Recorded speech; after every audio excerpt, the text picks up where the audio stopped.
নাফসির জায়গাতুল মাউত, মৃত্যু হবে এবং হচ্ছে আমার এটা কি মামলা ফাঁসানো হয়েছে আপনাকে মনে করেন? ফাঁসানো হয়েছে। আমি কোনো মেয়েকে ধর্ষণ করি নাই।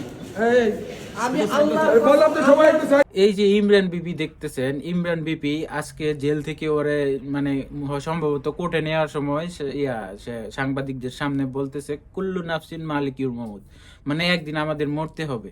হ্যাঁ ভাই, মরতে হবে, এটা আমরা জানি। দেখেন, বিপদে পড়লে মানুষের মুখ দিয়ে কত সুন্দর হাদিসের কথা বের হয়ে যায়, দেখছেন নি ভাই? এতদিন এই হাদিসগুলা ছিল কই? যখন নাকি মেয়ে লোক নিয়ে সে ভিডিও বানায়, বউ নিয়ে ভিডিও বানায়, তখন হাদিসগুলা ছিল কোথায়? এতদিন হাদিস ছিল না, এতদিন ছিল টাকা কিভাবে ইনকাম করবে। এখন বিপদে পড়ছে তো এখন মুখ দিয়া হাদিস বাইর হয়, আর তাকে নাকি ফাঁসানো হয়েছে। ফাঁসানো হয়েছে না কি হয়েছে সেটা জানি না, কিন্তু তার একটা বিচার হওয়ার দরকার। সে কন্টেন্ট ক্রিয়েটর করে, দেখেন একটা মানুষ তাকে পছন্দ করে না, একটা মানুষ তাকে ভালো কোনো কমেন্ট করে না, তার বিরোধিতা সবাই করে।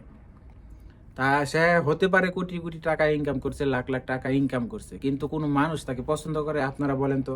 তার সাথে যে বোকা জুনিয়াত সঙ্গ দোষে অঙ্গ বাস কেমনে জানি একটা কথা বলে না, তো বোকা জুনাইদ তো গেছে ফাইসা। এখন বোকা জুনাইদকে দিয়ে কিন্তু বোকা জুনাইদের পরিবার চলে, ঠিক আছে? তার ভাইকে দেখলাম কোর্টের বারিন্দায় এসে কান্নাকাটি করতেছে। কান্নাকাটি করারই দরকার, সেও ফেসে গেছে।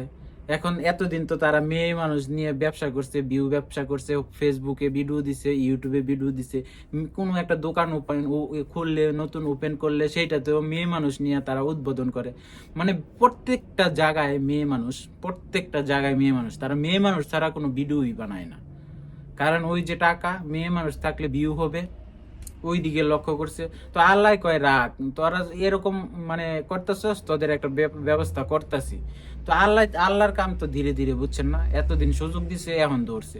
মানে কেমনে তার পক্ষ নিয়ে কথা বলবো আমি বুঝি না, ঠিক আছে? তার প্রতি প্রত্যেকটা মানুষের খুব। তারপরে দেখেন প্রিয়া খানকে দিয়ে তারে ফাঁসায় দিল। এখন প্রিয়া খানকে সে দর্শন করছে না কি করছে সেটা তো আর আমরা জানি না, এটার সত্যতা এখনো বের হয় নাই। তবে প্রিয়া খান কিছু কিছু ভিডিও দেখাচ্ছে, হোয়াটসঅ্যাপ মেসেজ দেখাচ্ছে, সিসিটিভি ফুটেজ দেখাচ্ছে, তার বাসায় গেছে আইছে, এই ধরনের ভিডিও দেখাইছে। কিন্তু একদম রিয়েলিটি এখনো সত্যতা বের হয় নাই যে সে তাকে দর্শন করছে না কি আসল বিষয়, এগুলো এখনো বের হয় নাই, তো আমরাও বলতে পারি না। যাই হোক, মানে ইমরান বিপি এতদিন যেই কর্মকাণ্ডগুলি করে আসছে সেটার একটা শাস্তি অনুযায়ী হয়তো বা এটা পাচ্ছে, জানি না এখন এটা থেকে সে কবে মুক্তি পাবে, ঠিক আছে? আর দেশের মানুষ কিন্তু তারে মনে করেন যে ওই রকম ভাবে চায়ও না যে সে মুক্তি হোক, ঠিক আছে? যদি মানে সবার মনে মনে হয়তো বা, আমি যতটুকু ধারণা করতেছি, সবাই মনে মনে হয়তো বা খুশি হয়েছি যে তারে পুলিশে ধরে নিয়ে গেছে, সে জেলখানায় আছে, ঠিক আছে? এটা মনে হয় যে দেশবাসী যারা ওরে দেখে বা ওর ভিডিওগুলো দেখে সামনে আসে, সবাই সম্ভবত খুশি হয়েছে। এখন বোকা জুনাইদ কি করবে? সঙ্গ তো সে অঙ্গবাস, এই যে কথায় আছে না? এখন সে পয়সা গেছে, এখন খাও, জেল খাটো, সমস্যা নাই, জেল খাটো। জেল খাইতে আইসা দুই ভাইয়ে মিল্লা পরে হাদিসের ভিডিওগুলা বানায়, কোরআনের ভিডিওগুলা বানায়। তোমরা এখন বিপদে পড়ছো, তো এই জন্য হাদিস বলো, হাদিস। এখন তোমাদের মুখ দিয়ে হাদিস আসে, আগে এই হাদিসগুলা ছিল না, তখন ছিল মেয়ে মানুষের শব্দ, সবসময় মেয়ে মানুষ নিয়ে ডলাডলি করতে, আর মেয়ে মানুষ নিয়ে নাচ করতে, আর মেয়ে মানুষ নিয়ে মানে ভিডিও বানাইতে। বোকার জন্য এই পর্যন্ত এই ইমরান বিপির বউর সাথে গিয়ে ভিডিও বানায়, বাবা, মানে বউডারে বিক্রি করে দিছে। এদের বললে কোনো ভাই, এদেরকে বললেও এদের লজ্জা শরম বলতে কোনো কিছু নাই। কি বলবো ভাই বলেন?